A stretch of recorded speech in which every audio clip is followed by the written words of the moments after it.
ഇത് കണ്ടിട്ട് നിങ്ങൾക്ക് എന്താ തോന്നണേ? ഞങ്ങൾ നാട്ടിലൊന്നും എത്തിയതല്ല കേട്ടോ. ഞങ്ങളൊന്ന് അയിനു ബേബിന്റെ ബർത്ത്ഡേ ഷോപ്പിങ്ങിന് വേണ്ടി അബഹയിലേക്ക് പോണ വൈക്കില്ല കൃഷിയാണ് കേട്ടോ ഇത്. ഈ ട്രാക്ടർ ഇവിടെ മണ്ണാൾക്കണ കണ്ടപ്പോ അതൊന്ന് വീഡിയോ എടുക്കണം എന്ന് തോന്നി. കാരണം ഇപ്പൊ നാട്ടിൽ ഇതൊന്നും കാണാനില്ലല്ലോ. ആ വാഴ കൃഷിന്റെ ഒക്കെ അപ്പുറത്ത് ഇങ്ങനെ പപ്പായാണ് കേട്ടോ കൃഷി ചെയ്യുന്നത്. കൂടാതെ ചോള കൃഷി ഉണ്ട് കേട്ടോ ഇവിടെ നാട്ടിലില്ല പോലെ കേട്ടോ വാഴ കൃഷി. എല്ലാ വാഴകളും അടുത്തടുത്താണ് വെച്ചിരിക്കണത്.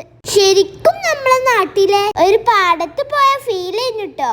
ഇവിടുത്തെ ക്ലൈമറ്റ് ഏകദേശം നമ്മളെ നാട്ടിലെ പോലെയാണ് കേട്ടോ. പിന്നെ ഞങ്ങള് തോട്ടത്തിന്റെ ഉള്ളിലൊക്കെ പോയി. അങ്ങനെ ഞങ്ങൾ നേരെ അബഹയിലേക്ക് വിട്ടു. അപ്പൊ ഈ വീഡിയോ ഇഷ്ടപ്പെട്ടാൽ ലൈക്ക് ചെയ്യാൻ മറക്കരുതേ.